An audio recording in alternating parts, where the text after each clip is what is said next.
Hey, what's up? I thought a pretty cool way to sort of start off my return to YouTube or whatever would be to do a CD and a vinyl update, some stuff that I've got. Because I know that a lot of people really like watching those, and I really like making them, so it just seemed like the perfect thing to do. I'm gonna start off though by saying that this isn't really showing at all like it's really barely even scratching the surface of like what I've been listening to lately. This is just what I've gotten physically. I really haven't been able to buy that many CDs lately because this summer I'm actually going to Spain and France through my school. Pretty epic trip. It's gonna be pretty awesome. So I've been having to save all my money for that really, and I haven't been able to buy much of really anything for myself. Most of these are gifts or things that I bought with gift cards. Actually, like I'm pretty sure like all of them are actually. So yeah. And most of the other music I've been listening to, I've downloaded and then burned onto CDs right there on the top of the shelf right there. Right there. So yeah, and then like the rest of the stuff is just on my iPod. So, but yeah, this is what I've gotten physically. So I'll start off with these two I got for Christmas. Probably the two most highly regarded albums by electronic duo Boards of Canada. First one, Music Has the Right to Children, and then Giagatti. Music Has the Right to Children is probably the more famous, or more highly regarded and more influential one. The art's pretty cool. I prefer Giagatti personally because I think it's more complete and kind of ties up the loose ends a little bit better, but they're both amazing. For those of you who haven't heard them, their music is pretty much just this really big amalgamation of all sorts of like electronic music and stuff. Like just IDM beats and sort of ambient parts and just like cool sounds and stuff. The reason why it's so good though, they're probably my favorite electronic related group or artist of any kind. Not artist of any kind, but electronic artist of any kind. Is because they like they create these atmospheres that are just so like real and natural and organic sounding. And like you listen to these albums, both of these albums, and you find something new every time. There's just so much going on all the time. Like with other songs, with other sort of electronic songs, like your basic IDM song or whatever, you can just sort of like hear everything. Like there's like a couple drum tracks, a bass track, a synth, and then maybe some other sounds layered on top of it. But these feel like the songs on these albums feel like living, breathing compositions, and they just induce all sorts of different feelings. And it's both albums are pretty amazing journeys, so highly recommended. Next one, the Slow Ride for New Zero Canada EP by Godspeed You Black Emperor. In my opinion, probably the best EP ever. For those of you that don't know, Godspeed You Black Emperor is a legendary post-rock band. In my opinion, they're the best post-rock band just because what they do, not only does no one else do as well, but no one else really does it. They're just absolute masters at making a build-up, last like 10 minutes, but still making it completely enveloping for the whole length. Their first album, F Sharp A Sharp Infinity, that came out after, obviously. I said it was the first album.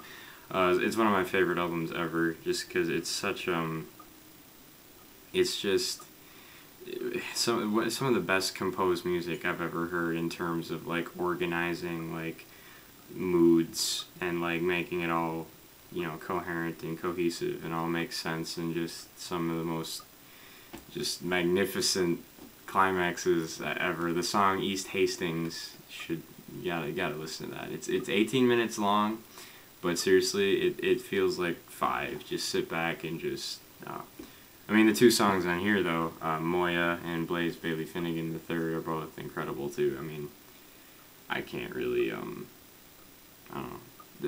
Everything they put out is awesome. They're just a wonderful band. Next one, The Soft Bulletin by the Flaming Lips. Also the most highly regarded album from these guys. Pretty ugly crack right here. That kind of pissed me off when I saw that. But I really, really love this album too. What kind of bothers me a little bit about it though is the song Feeling Yourself Disintegrate is what I think should be the closer of the album, because it's such a perfect closer. I mean, it has so much like closure at the end of the song, and just, I don't know, it wraps the album up really nicely. But then there's 3 songs after that. One of them is like a totally new song, Sleeping on the Roof, and then the other 2 are like different versions of 2 songs that you already heard. And I was sort of confused. I thought that this might be like a bonus edition or whatever with like 3 bonus tracks, but like they're not. They're like, that's how the actual album works, and I don't like that at all. I never listen to those. When Feeling Yourself Disintegrate ends, I stop the album because it just sort of ruins the experience, to be honest. Other than that, though, the album it's really, really good. If you haven't heard of them, Flaming Lips, they're sort of like a psychedelic alt-rock band. They write pretty just like straightforward, rock songs. They're really catchy. The melodies are really, well written, but they throw in lots of like electronic bleeps and bloops and all sorts of different just sounds everywhere. Really interesting, kind of just fun music. Next one, Lateralis. I don't know if I'm pronouncing that right. I feel like sort of a, I don't know, I feel really weird, like, because everyone knows Tool, everyone knows this album and the whole Fibonacci sequence thing and the lyrics and stuff and the alternate track order and stuff. But I actually only recently, actually started listening to Tool pretty recent. Did I just say recently? I actually just started listening to Tool pretty recently. When I was younger, I just sort of passed them off as like one of those like radio hard rock bands, but oh my god, I was so wrong. It was the silliest thing ever to think this album is a tour de force, man. It's intense. It's awesome. I'm really glad that I picked this up. So that's pretty much all there is to say about that. Well, no, it isn't, but like nothing I can say that you don't already know, probably. Hang on a sec. Holy crap. I talk a lot. Next one. Under Thunder and Fluorescent Light by Storm and Stress. Hey, the lights are off. Okay, cool.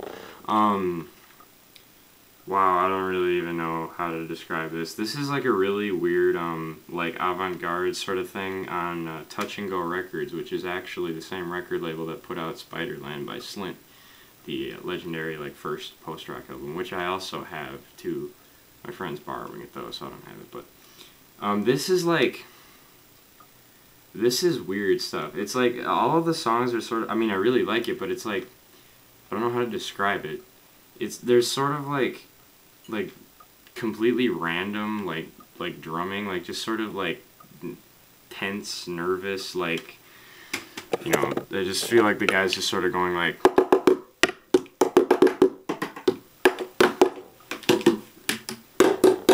and some cymbals in there too, but and then like some like sort of like unintelligible singing over it. I don't know, it's a cool example of art. It brings up a lot of moods and feelings that I think are really interesting, even though the music is like really like loose and like really uncalculated and just sort of like what, but I don't know.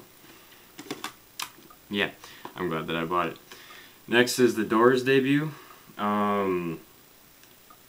Another album that I don't really think I need to talk about that long. It's a classic rock album, not the genre classic rock, but a classic rock album. It's awesome. If you haven't listened to it, you definitely should get on that. Next, The Fire in Our Throats Will Beckon the Thaw by Pelican. Really good post-metal. Really good music to listen to. like in the winter, like when winter's sort of nearing an end and like it's getting a little bit warmer, but there's still a lot of gross black snow all over the ground. It kind of gets you through that. It's the season that just sort of like ended for me, so you know, winter. The first song on this is actually called Last Day of Winter, and it fits that perfectly. If you like Isis or Rosetta or Cult of Luna, Neurosis, yeah, you'll probably like these guys.